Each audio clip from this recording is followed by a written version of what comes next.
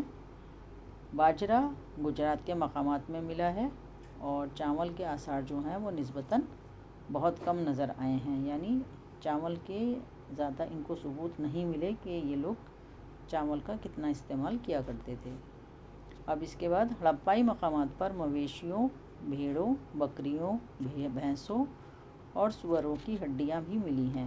حیوانات کے آثار قدیمہ کے ماہرین کے ذریعے کیے گئے مطالعوں سے پتہ چلتا ہے کہ یہ جانور گھریلو یا پالتو ہو چکے تھے، اور جنگلی انواع جیسے جنگلی سور، ہرن اور گھڑیال کی ہڈیاں بھی یہاں سے ان کو ملی ہیں۔ ہمیں یہ معلوم نہیں ہو سکا کہ ان کا شکار خود ہڑپائی لوگوں نے کیا تھا یا دوسری شکاری برادریوں کے لوگوں نے۔ مچھلی اور پالتو پرندوں جیسے مرغیوں وغیرہ کی ہڈیاں بھی یہاں سے ان کو ملی ہیں۔ یہ نقشہ نمبر 2 ہے، قدیم ہڑپائی مقامات، اور نقشے کا خاکہ جو ہے وہ پیمائش کے مطابق نہیں ہے، یعنی جو ایکچول اس کا خاکہ ہے اس کے مطابق اس کو نہیں بنایا گیا ہے۔ تو اب اس میں آپ کچھ نام دیکھ رہے ہیں، تو ان ناموں کو آپ ایگزام کے لیے اچھے سے دیکھ سکتے ہیں۔ یہ سوال آ جاتا ہے، یہ سندھ ہے، یہ کوٹ دیجی ہے، امری نال ہے، ڈامم اور یہ سادات، ٹھیک ہے۔ تو اس علاقے میں آپ کو دستیاب ہو جائے گا۔ اس کے بعد اب ہمارا یہ پوائنٹ ختم ہو جاتا ہے۔ اب نیکسٹ پوائنٹ شروع ہوتا ہے 2.1، اس میں آ جاتا ہے زراعتی تکنیکیں، کہ زراعت مطلب کھیتی باڑی کرنے کے لیے جو بھی ٹیکنیکس وہ لوگ استعمال کیا کرتے تھے وہ اس میں آ جائے گا۔ گو کے غلوں کی دریافت سے زراعت کی موجودگی کا پتہ چلتا ہے، لیکن اس دور کے حقیقی زراعتی انداز اور طریقوں کو مرتب کرنا خاصا مشکل ہے۔ کیا بیج بونے کا کام جوتی ہوئی زمین پر کیا جاتا تھا؟ کوشچن مارک ہے نا، یہ ہمارے لیے ایک کوشچن مارک ہے کہ کیا بیج بونے کا کام جوتی ہوئی زمین پر کیا جاتا تھا؟ مہروں کی تصویروں اور پکائی مٹی، جسے ٹیراکوٹا نام دیا جاتا ہے، کی مورتیوں کے نمونوں سے بیل کی موجودگی کا پتہ چلتا ہے۔ اس سائڈ میں دیکھ لیجئے، آپ کو پکچر بھی دکھ جائے گی، جس کے اندر آپ کو دکھایا گیا ہے کہ پکی مٹی کا بنا بیل، یہ ایک بیل ہے جو ٹیراکوٹا کے ذریعے سے بنایا گیا ہے، اور اس سے آثار قدیمہ کے ماہرین نے قیاس کیا ہے کہ بیلوں کو زمین جوتنے میں استعمال کیا جاتا تھا۔ اس کے علاوہ چولستان اور بناولی، جو موجودہ ہریانہ میں ہے، میں پکائی مٹی کے بنے ہلکے نمونے بھی دریافت ہوئے ہیں۔ ماہرین آثار قدیمہ کو کالی بنگا بریکٹ میں راجستھان، اس کا مطلب ہے کہ راجستھان کے کالی بنگا کی بات ہو رہی ہے، میں جوتی ہوئی زمین کے آثار بھی ملے ہیں، جسے قدیم ہڑپائی تہذیبی سطحوں سے متعلق مانا گیا ہے۔ پھر اس میں یہ لکھا ہے کہ ملاحظہ ہو صفحہ نمبر 20، تو کھیت میں ہل کی ایک دوسرے کو عمودی زاویے سے کاٹتی ہوئی دو نالیوں سے اندازہ ہوتا ہے کہ ایک ساتھ دو فصلیں اگائی جاتی تھیں۔ یہ بھی ایک خاص بات تھی وہاں کے لوگوں کی کہ ایک ساتھ یہ لوگ دو فصلوں کو اگایا کرتے تھے۔ پھر آگے آتا ہے کہ ماہرین آثار قدیمہ نے فصلوں کی کٹائی کے اوزاروں کی شناخت کی بھی کوشش کی ہے۔ کیا ہڑپا کے لوگ لکڑی کے دستوں میں لگے پتھر کے پھل استعمال کرتے تھے یا دھات کے اوزار؟ یہ پھر کوشچن مارک ہے، اس پر انہوں نے معلومات حاصل کرنے کی کوشش کی ہے۔ ہڑپائی مقامات زیادہ تر نیم خشک زمینی علاقوں میں نظر آتے ہیں، جہاں کھیتی باڑی کے لیے غالباً آبپاشی کی ضرورت پیش آتی ہوگی۔ افغانستان میں شورتوغئی کے ہڑپائی مقام پر تو نہروں کے آثار موجود ہیں، مگر پنجاب اور سندھ میں نہیں ہیں۔ ممکن ہے کہ اتنی قدیم نہریں